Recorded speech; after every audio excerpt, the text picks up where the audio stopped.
So first, one of the key things to point out is a regular kind of conventional loan. It's financed by the asset, not the borrower.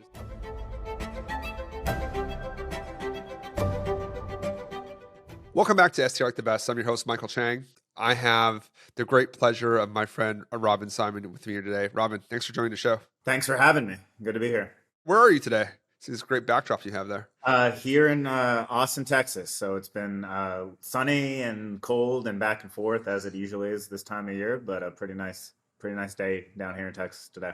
Glad you got to avoid a lot of that. Appreciate you guys listening to the show today on the live broadcast. I've known Robin for a number of years now. He is one of the biggest experts on DSCRs for short-term rentals. So I wanted to get Robin on the show today to talk more about that, educate you guys on the STR loan process and how you can use DSCR loans to continue to either start or expand your portfolio. But Robin, I'm taking too much thunder from you. Do you want to give a chance to introduce yourself to the audience?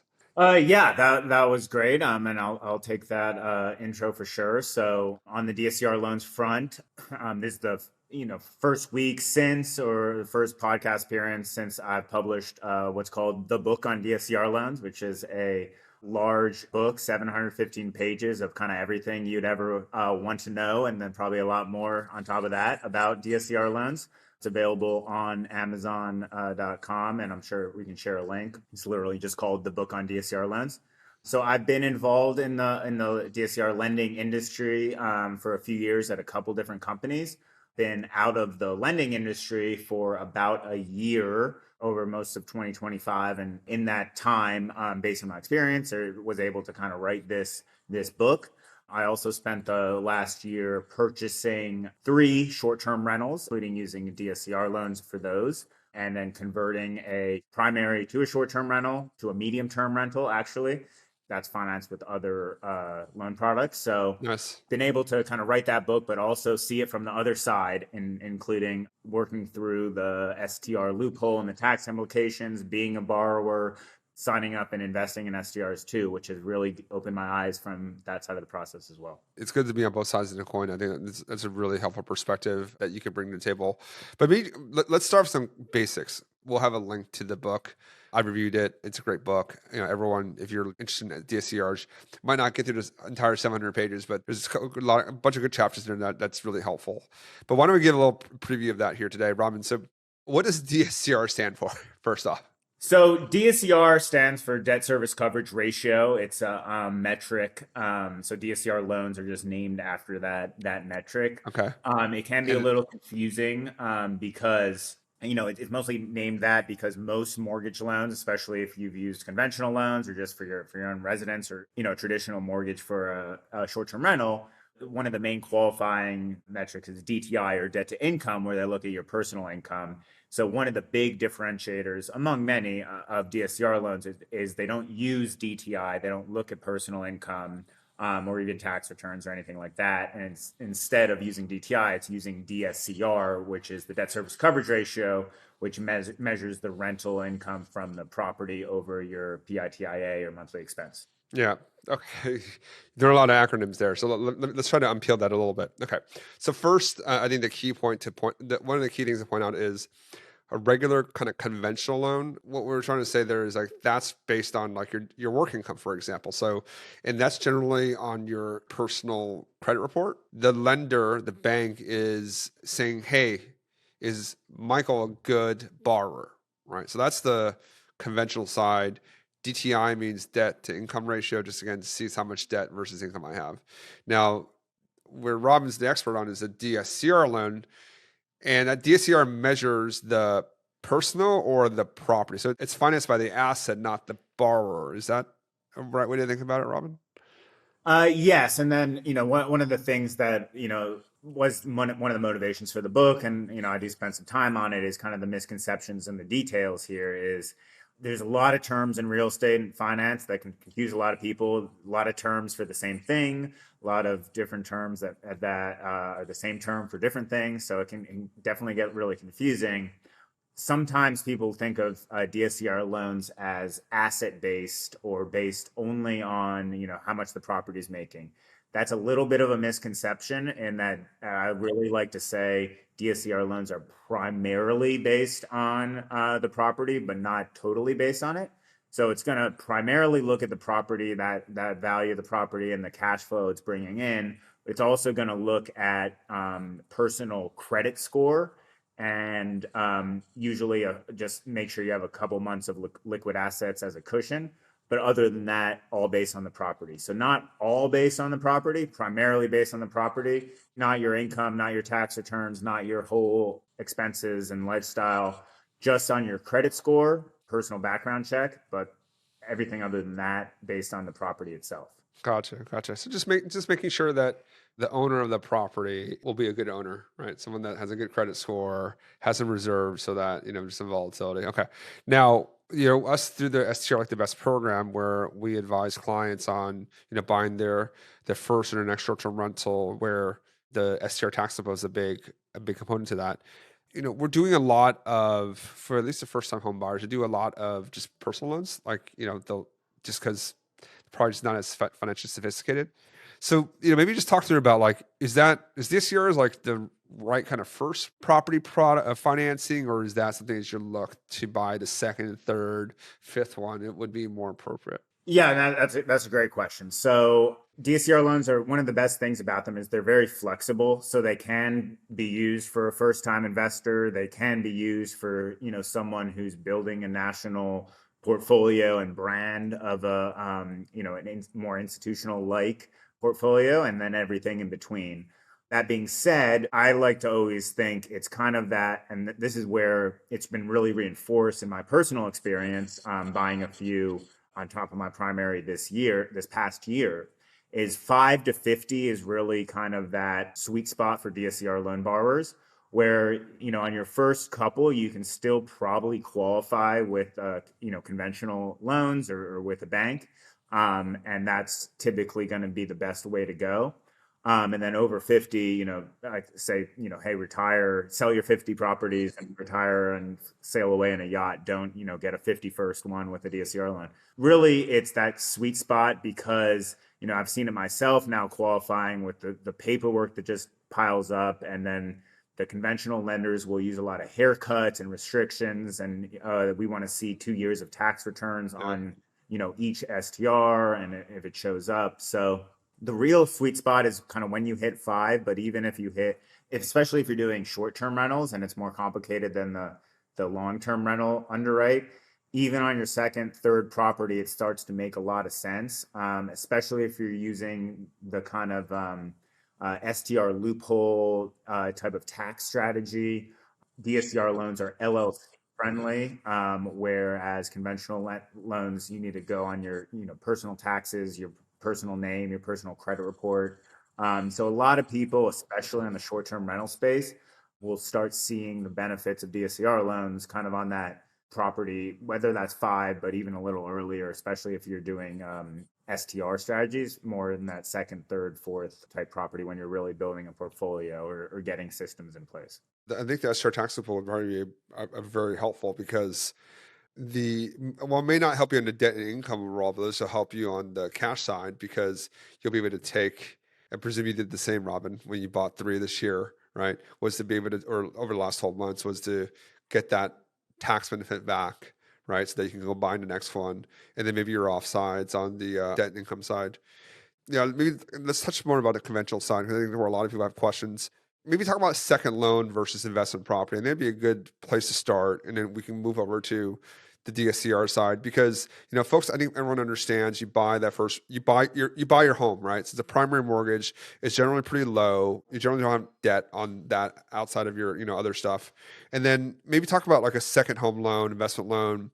Down payment, I think would be good, and also what type of income can qualify because second home loan and an investment loan are going to be treated differently. Yeah, that's a great question too, and it's a topic I wrote extensively about. It's in the book, and then it's also we can share the links too. It's also published online for free now as well. A very detailed overview of DSCR loans versus second home loans for short-term rentals. Second home loans, vacation home loans, 10% down loans is how a lot of people talk about them, just because I think the main attraction is that low down payment. But if you're really trying to scale, and even if you're really trying to do it correctly, you quickly see when you dive in that these 10% down second home loans are just not intended at all. And the rules are pretty strong against using it for a short-term rental, especially as a cash flowing investment property, especially as one that's primarily used as a short-term rental. Some of the advantages for the DSCR over that second home loan is their biggest rule is it has to be, they use primarily again in their loan documents, but that means you're not supposed to use it for any more than half the year's 180 days in a year. So it's really hard to get a short-term rental to cash flow if you're already chopping, the occupancy to 50% max. So that's a big problem on the second home loan space. You're not allowed to use an LLC on the second home loan. You're not allowed to go past one unit. So a lot of people, especially in kind of high rate, challenging environments, are really doing well with duplexes, triplexes, multiple units. Can't use that on second home loan. Can't use LLC. Can't use a property manager. Where the strategy myself that I went through, and I think a lot of people, especially if you're a high earner with a demanding job, is you want to go through the STR loophole, by the book. You don't want to mess around with the IRS or any of those rules where you're actively participating, but you really just need to be actively participating in the year you're buying it. You're taking the cost setting Exactly. depreciation, and then as soon as New Year's rings in the new year, just kind of hand it over to that third party manager that knows. Well, you can't, Robin, of course, you can't intend to do that, of course, but if it does happen for some reason, but if things change, obviously life changes, but the intent should be that you're managing it full time. The closest, corollary to a DSCR is probably the investment loan. So maybe you can just talk about that a little bit. Yeah, so the DSCR loans, it's one myth maybe a little bit is that it's a little bit higher than rate, but it's really, if you put prepayment penalties, again, that's another, advantage that you can add some fees to prepay. Again, a lot of these intentions are probably going to be, you're holding this for the long haul. The rates can be equivalent or even very, very competitive with, conventional loans. The DSCR loans just have that flexibility where, there's really no rules about, you can manage it, you can have a third party manager, you can do it in an LLC. That's usually actually preferred. You can do it with a partnership, and you can, hey, maybe you have a group together, or some people have more capital, some people want to do more of the day to day or stuff like that. So you can use that.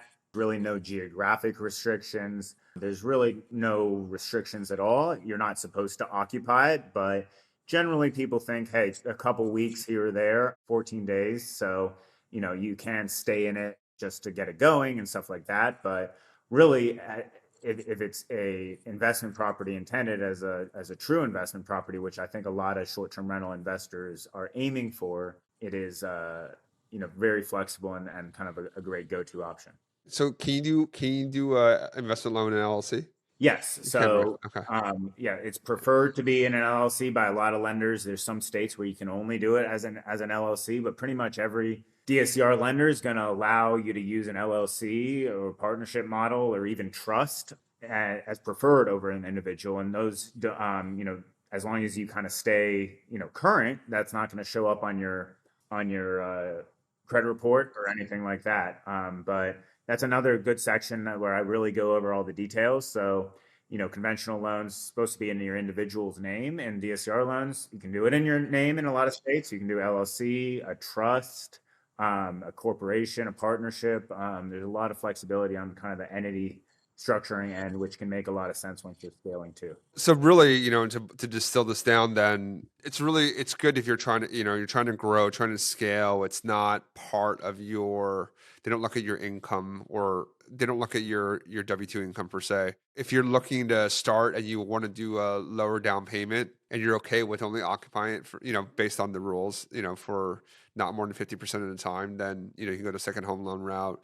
The rate is probably similar, but you get a lower down payment. I think the one point I'd here too is like, you can't use the income from that property against your DTI because it's intended as a second home. So you should be generating income from it. From an investment side, probably still a lot of the same restrictions, fewer of those restrictions, higher down payment. DSCR, investment loans are like 20-25%. The last one I did, I actually put 25 down. DSCRs, are they generally 20 or 25 generally? Yeah, I mean, I think generally there's some DSCR lenders that will do kind of just 15% down, Mm. the 85 LTV. Mostly, especially on the short-term rental stuff, you'll see 80% for a acquisition loan. So 20% down is pretty standard at this point. It's with a little research, you should be able to find 20% down options to purchase short-term rentals for sure. So, like for the folks that are, who's the ideal kind of candidate for that for on the STR side? So you mentioned that in the beginning. So is that someone their second or third property? Maybe they're looking to, you know, diversify risk a little bit, get other additional capital come in that is just financial capital while they do more of the work, and then they have a little more flexibility. Like maybe just give some like what are like one or two ideal candidates for DSCR loan for STRs? Yeah, I mean, I think DSCR loans are flexible, like we've talked about. I think you'll see doing a lot of these mortgages, dealing with the paperwork. If you're a high earner, dealing with managing an STR, it gets a lot very quickly. So someone who's looking to put the capital to use, they know what they're doing. They've done it. They've kind of maxed out for whatever reason in terms of maybe they have a couple, two or three, and it's they have to wait. They would have to wait for another year to get tax returns to show the income from this other property, or their DTI is getting challenged because the lender is asking for all of these accounts and all that stuff. They're getting their second, third, fourth, and they want it. I think importantly too is the LLC type. It takes some research, but there's a lot of that point as well too. When you have a couple, two or three, you're adding to your portfolio, and you're building your net worth.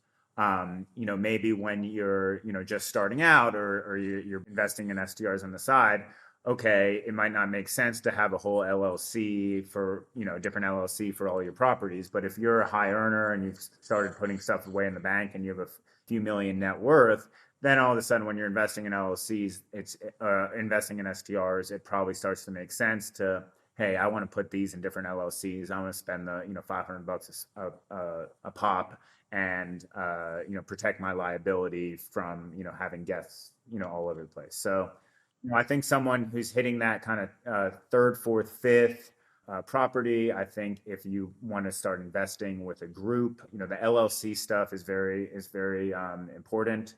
Moving quickly in terms of if you're someone who says, okay, I'm starting to really understand this specific market. Maybe now I have three or four in Austin, and it's ready to kind of scale and move quickly, because now you have your cleaners dialed in, you have your pricing engine dialed in, you have your systems. As soon as you have your systems and you hit that scale where it starts to make sense to do that all at once, then it starts to make sense to start scaling quicker rather than looking at everything as kind of an individual project. So I No, could that's go great. on, but DSCR loans can be a great fit for lots of different people. So it's hard to kind of come up with that specific of a persona, since there's a wide range of people they're very helpful for. Yeah, no, I think that's helpful. I think the other part on and just to pull out that point about, if you already have a substantial net worth, and you want to just on the asset protection side be able to give yourself that extra layer there. I think that's actually really helpful. Hey, Robin, so as we wrap the conversation here, when you wrote the book, I mean, you took a year off. Most people kind of go on vacation, play golf, play tennis. You decided to write a book. How was that process? And you know, uh, repeat the name of the book again so folks know where to look for it. The book is the book on DSCR loans. So pretty simple, By I think. Robin Simon. All right, By everyone go Robin. on. Everyone, it'll be in the show notes. Buy a copy. Go on Amazon. I'm sure it's there. Yeah. So yeah, I took that process. It was like I've been in the industry for a while, but when you're running a company and doing loans, and it's a lot of work, and then buying a lot of STRs, as probably your audience knows, it's a lot of work too. So definitely stayed busy for sure. It's interesting. It's also some time to just kind of explore these kind of AI tools out there, and really a little bit of it's definitely helped seeing kind of ChatGPT and some of these other tools. But one thing I did learn is that they're not perfect and they can't do all the work for you. So not it is, a lot of it is AI assisted, but I learned there's no substitute for actually writing it and rereading it and editing it yourself. So that's pretty quality. But yeah, I mean, I think it's very long, but I think there's a lot of good information that's now out there that has previously been just kind of gate kept. And hey, if you have questions or have questions, want to see how it works on the lending side, you were kind of beholden to asking a loan officer or making some calls. And now the big thing is, hey, there's no real reason for all this information to kind of be kept away. It's, it should be kind of delivered to people's fingertips to do your own research, which I think is going to be very helpful for a lot of people. But, it took a little time. I think, the AI stuff was a little bit of a false hope, and you have to kind of go and, make sure it's all right instead of, trusting it. But, it was a good experience, but I'm glad it's finally published and out there. No, congratulations, Robin. I know it was a ton of work, and I appreciate you spending time here today and talking about the book, talking about, DSCR loans and educating the audience. I really appreciate that. Thank you, Robin. Oh, thanks for having me.